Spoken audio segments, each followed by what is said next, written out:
मैं आज एक ऐसी सच्ची घटना का जिक्र करने जा रहा हूँ जिसके कारण मुझे ना मानते हुए भी तंत्र की शक्ति पर विश्वास करना पड़ा। और आज मैं तांत्रिक प्रक्रिया को प्रकृति की शक्ति का सदुपयोग करना मानता हूँ। पहले जमाने में जब भौतिक विज्ञान की शुरुआत नहीं हुई थी तो लोग तंत्र क्रियाओं के द्वारा प्रकृति की ऊर्जा के सहयोग से जीवन में आने वाली बाधाओं से लड़ने की शक्ति प्राप्त करते थे और इन्हीं शक्तियों के सहारे अपने परिवार को खुशहाल समृद्ध बनाते थे। घर में नकारात्मक शक्ति फैलाने वाली शक्ति जो ऊर्जा के रूप में विद्यमान होती है उसी तंत्र क्रिया के द्वारा ही समाप्त करते थे। तंत्र क्रिया के प्रयोग से सूक्ष्म ऊर्जा को कंट्रोल करके जीवन में सुख सौहार्द को बढ़ाने के लिए किया करते थे। आपको यकीन नहीं होगा जब तक आप पर या आपके परिवार पर ऐसी अद्भुत अविश्वसनीय घटना से सामना नहीं हो जाता है। जिनके साथ ऐसी घटनाएं हुई हैं वह मानते हैं कि आज भी यह शक्ति विद्यमान है और काम करती है। यह घटना सन 1964 की है जब स्वयं भुक्तभोगी ने मुझे बताया कि कैसे उनको अजीब घटना से दो चार होना पड़ा था और कभी उन्होंने सपने में भी नहीं सोचा था कि उनके साथ तंत्र प्रयोग भी हो सकता है और तंत्र का प्रयोग इतना घातक भी हो सकता है। उनके परिवार से जुड़ी सत्य घटना से प्रभावित होकर मुझे भी तंत्र की गुप्त रहस्य की सच्चाई को समझने की इच्छा हुई और मैं भी तंत्र के रास्ते पर चल पड़ा। घटना की शुरुआत होती है चंद्रभान की शादी उनकी हैसियत से बड़े परिवार की लड़की से हो जाती है। चंद्रभान हमारे भुक्तभोगी हैं जिनके साथ यह अजीब घटना होती है। चंद्रभान और उनके माता पिता खुश थे कि उनकी बहू प्रतिष्ठित परिवार से आई है। चंद्रभान के दोस्त और गांव के लोग भी इस रिश्ते को अद्भुत मानते थे क्योंकि चंद्रभान की फैमिली की तुलना में उनकी पत्नी की फैमिली काफी बड़ी और धनवान थी। कुछ दिनों तक सब कुछ ठीक ठाक था। फिर एक दिन चंद्रभान की पत्नी स्नान करने तालाब गई थी। वहीं तालाब में बैठे बैठे बेहोश हो गई। उस समय गांव के लोग तालाब में ही स्नान किया करते थे। स्त्री और पुरुष के घाट अलग अलग बने होते थे। भारत में उस समय प्रायः हर गांव के लोग तालाब या नदी में ही स्नान करने जाते थे। चंद्रभान की पत्नी के बेहोश होने पर कुछ लोगों ने समझा कि हो सकता है अमीर घर की लड़की है, गरीब घर में आई है, काम की वजह से बेहोश हो गई होगी। मगर उस घटना के बाद चंद्रभान की पत्नी की तबीयत खराब हो गई। चंद्रभान के ससुराल वालों को पता चला तो उन्होंने अपनी बेटी को अपने घर लिवा ले गए। उन्होंने डॉक्टरों को दिखाया तो डॉक्टर ने बताया कि उनकी बेटी को खून की कमी हो गई है, अच्छा खाना और दवाई से ठीक हो जाएगी। 1 महीना बीत गया पर चंद्रभान की पत्नी की तबीयत में कोई सुधार दिखाई नहीं दे रहा था। चंद्रभान अपनी पत्नी को लेकर बहुत परेशान था।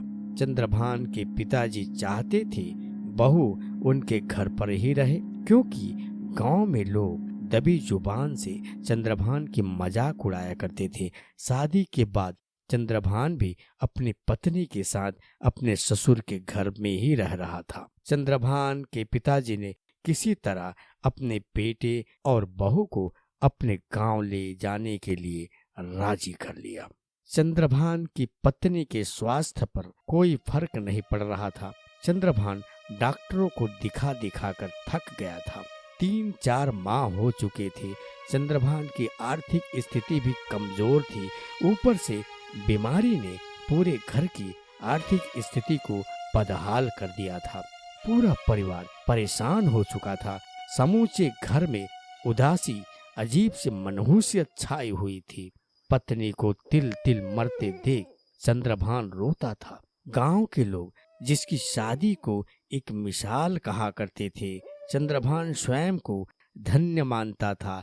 आज अपनी पत्नी को अपनी आंखों के सामने मरते देख और कुछ ना कर पाने की नाकाबिलियत से स्वयं को ही कसूरवार मान रहा था। दिल रो रहा था, मगर क्या करे।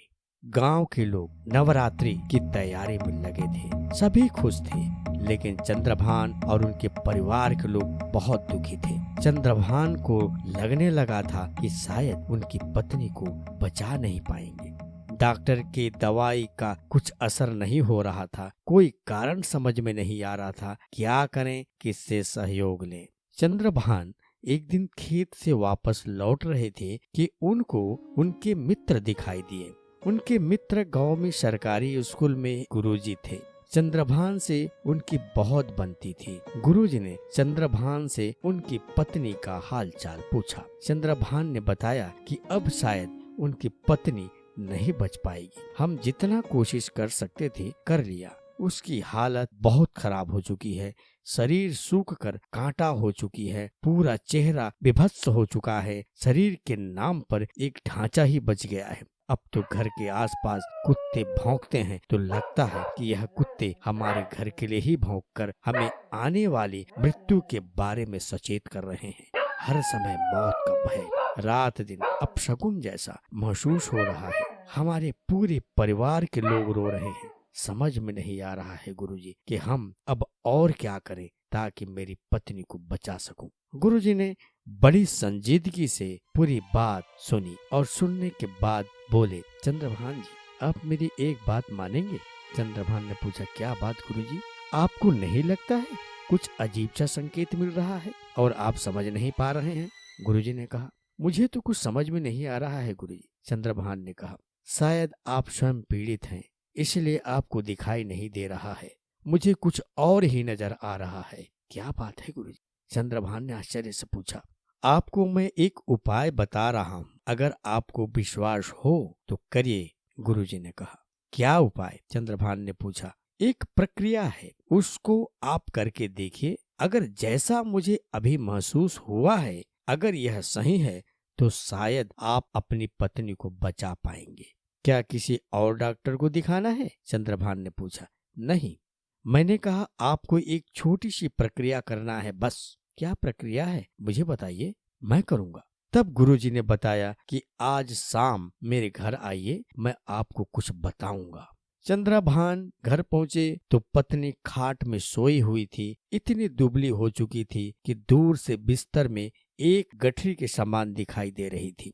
खूबसूरत भरा पूरा शरीर सूखकर कंकाल बन चुका था। घर में मौत की अट्टाहट स्पष्ट सुनाई पड़ रही थी। पत्नी की दुर्दशा देख चंद्रभान रोने लगता था। क्या करूं, किसके पास जाऊं? हे भगवान, हमारी मदद करें। अब चंद्रभान के पास गुरुजी ही एकमात्र सहारा थे। शाम को चंद्रभान गुरुजी के घर पहुंचे। चंद्रभान ने देखा गुरुजी पहले से ही कागज पर कुछ लिख रहे थे। चंद्रभान को लगा कि शायद गुरुजी स्कूल का काम कर रहे हैं। गुरुजी ने चंद्रभान को बैठने का इशारा किया और पुनः लिखने में व्यस्त हो गए। चंद्रभान को एक एक पल असहनीय लग रहा था। वह जानते थे कि गुरुजी ने मुझे बुलाया है तो कुछ न कुछ करेंगे ही। चिंता मत करिए, गुरुजी ने कहा। इस कागज में मैंने कुछ साधना सामग्री और मंत्र लिख दिए हैं। साधना सामग्री को आपको आज ही इकट्ठा करना है और आज रात ही तंत्र क्रिया को संपन्न करना है। आज रात ही साधना सामग्री को लाना होगा? यह कैसे संभव है गुरुजी? चंद्रभान को लगा कि गुरुजी कोई आयुर्वेदिक औषधि के बारे में बताएंगे या फिर किसी डॉक्टर के नाम की सिफारिश करेंगे, मगर यहाँ तो गुरुजी ने कुछ अजीब सी सामग्री और कुछ मंत्र लिखे हुए कागज पकड़ा दिया था, जिससे चंद्रभान को बहुत निराशा हुई। वह लगभग थोड़ी दुखी और आश्चर्य से गुरुजी से पूछा, गुरुजी, यह आप क्या अनाप शनाप बता रहे हैं? आपको मालूम है आप स्वयं गुरुजी हैं और यह अजीब सी प्रक्रिया करने को कह रहे हैं? चंद्रभान जी, आप चिंता मत करिए, आप मुझ पर भरोसा करिए। लेकिन कैसे?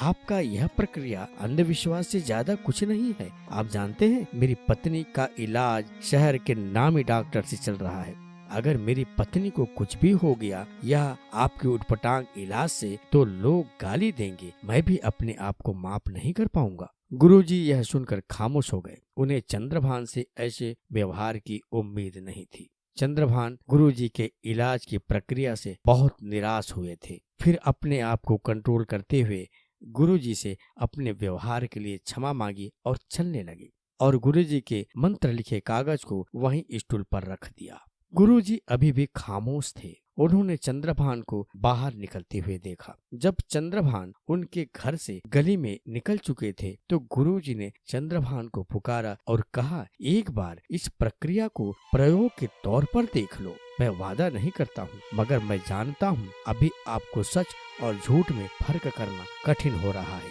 और यह आपका व्यवहार भी बता रहा है कि आपका विवेक भी किसी के बहकावे में भ्रमित हो रहा है। यह अंधविश्वास है गुरुजी। मैंने तो सोचा था आप मुझे कोई दवाई बताएंगे। चंद्रभान, आपकी पत्नी का आपने हर तरह से इलाज किया है, एलोपैथिक, आयुर्वेदिक, मगर मेरा यह पूजा भी एक इलाज है। मैं आपको मजबूर नहीं कर रहा, मगर आपकी पत्नी की दुख को जानने के बाद ही इस गुप्त तंत्र क्रिया को करने की सलाह दे रहा हूँ। यह साधारण क्रिया नहीं है। चंद्रभान रुका और सोचने लगा, गुरुजी ठीक ही कह रहे हैं। मैंने सब कुछ करके देख लिया है, इसको भी करके देख लेता हूँ। चंद्रभान तंत्र क्रिया को करने को राजी हो गया।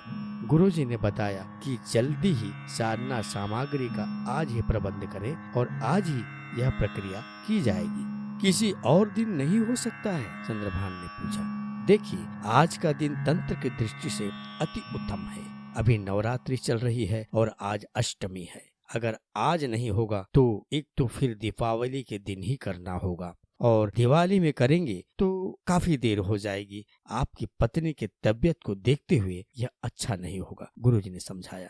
लेकिन अभी शाम को कहाँ से साधना सामग्री मिलेगा? चंद्रभान ने चिंता जाहिर की। अरे भाई, तंत्र सामग्री में कुछ दुर्लभ नहीं है जो आपको नहीं मिलेगा। आपको बस एक चीज की दिक्कत हो सकती है, वह है मछली की। अगर मछली मिल जाती है तो बाकी की सामग्री राशन की दुकान से और पान मसाले की दुकान से मिल जाएगी, हमारे गांव में ही। आप जल्दी जाइए और इन सामग्री का प्रबंध करिए।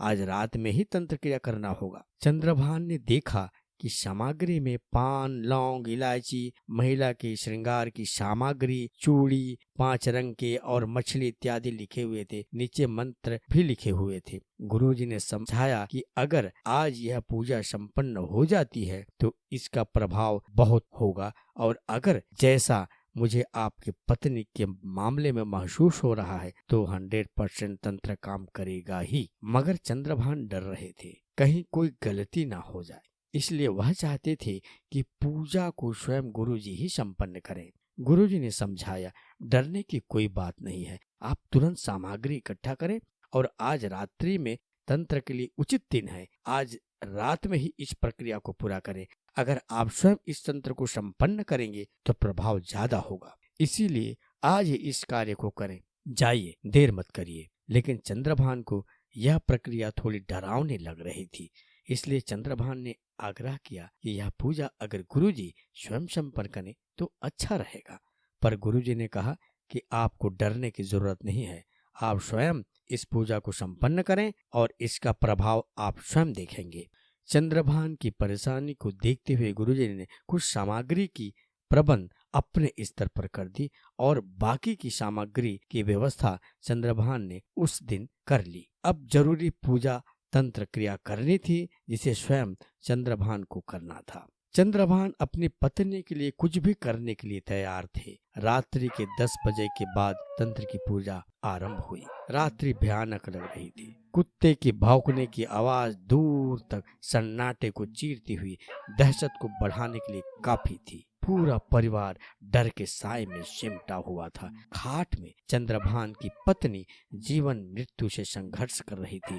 घर के एक कोने में चंद्रभान तंत्र क्रिया को संपन्न करने में लगे थे ताकि उनकी धर्मपत्नी की बीमारी ठीक हो जाए। तंत्र प्रक्रिया ज्यादा कठिन नहीं थी। तंत्र क्रिया संपन्न हो गई। अब आगे सबसे भयानक काम करना बाकी था। साधना सामग्री को सुनसान अंधेरी रात्रि में ही चौराहे पर रखकर आना था।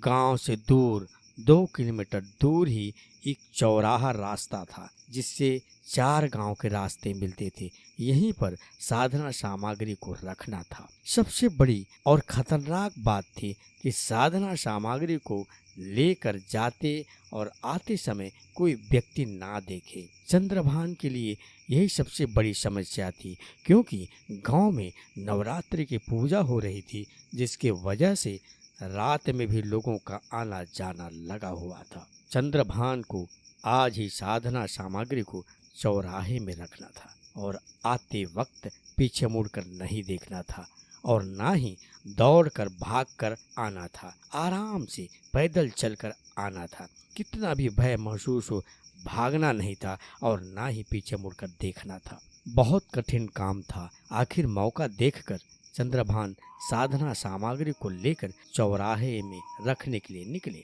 मन में पत्नी की बीमारी का दुख और पत्नी के लिए कुछ करने की चाहत ने चंद्रभान को काफी साहसी बना दिया था। रात की भयानकता डराने वाली थी। कुत्ते भौंक रहे थे, अजीब अजीब आवाजें आ रही थी, मगर इन सब अनुभव होने के बावजूद चंद्रभान चलते रहे। गांव से दूर चौराहे में सामग्री को रखने के लिए चौराहे के पास पहुंचकर साधना सामग्री को रखा और वापस अपने घर की ओर लौट गए। मगर अब की बार जाने क्यों ऐसा लग रहा था जैसे कोई उनके बिल्कुल ही पास पास पीछे पीछे चल रहा है। अचानक कहीं से कोई पेड़ की टहनी हिलने लगती और कभी अजीब सी आवाज आने लगती, जैसे कोई जानवर भाग रहा हो। सबसे डराने वाली बात थी कि मन में यह महसूस होने लगा था कि जरूर कोई है जो मेरे पीछे पीछे चल रहा है और मुझे घूर रहा है। गुरुजी की बातें भी याद थी, जो उन्होंने कहा था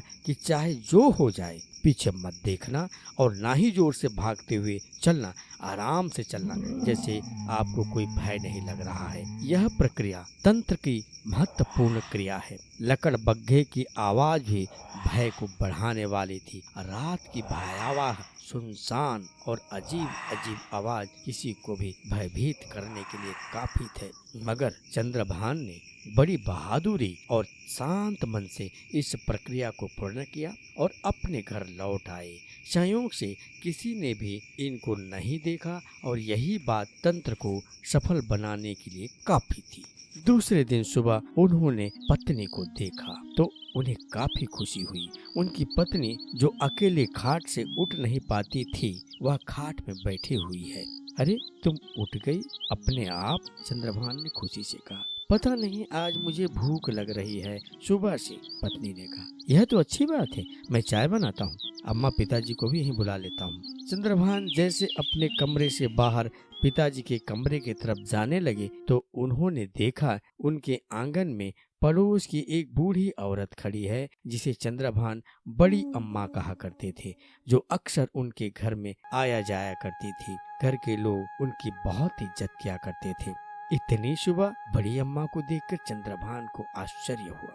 वह बूढ़ी औरत मुस्कुराते हुए चंद्रभान को बोली, चंद्रभान, तुमने यह क्या कर दिया? मैं तो तुम्हारी पत्नी को ठीक ही करने वाली थी। तुम्हें ऐसा नहीं करना था। क्या आपने मेरी पत्नी को बीमार किया था? क्यों? अरे, मैंने मजाक में किया था, अब ठीक ही करने वाली थी। चंद्रभान बूढ़ी औरत की इस बात को सुनकर अवाक रह गए। सोचने लगे, इस औरत को तंत्र क्रिया के बारे में कैसे पता चल गया और ये औरत क्या बात कर रही है? क्या इसी औरत ने मेरी पत्नी को बीमार किया था?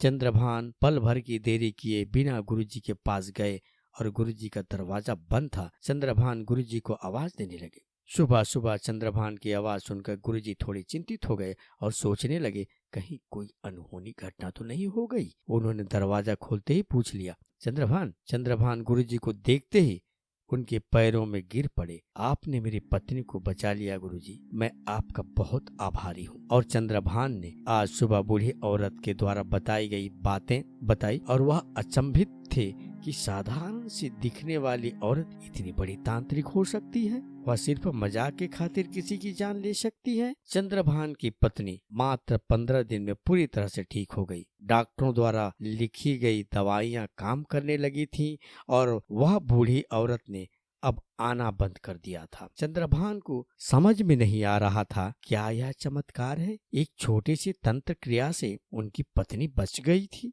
जिसे वह अंधविश्वास कह रहे थे।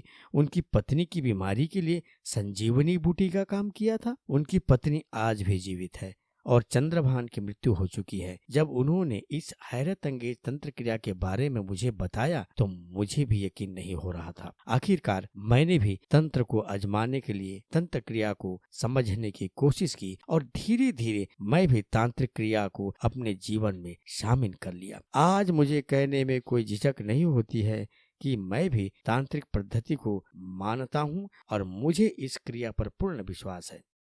धन्यवाद।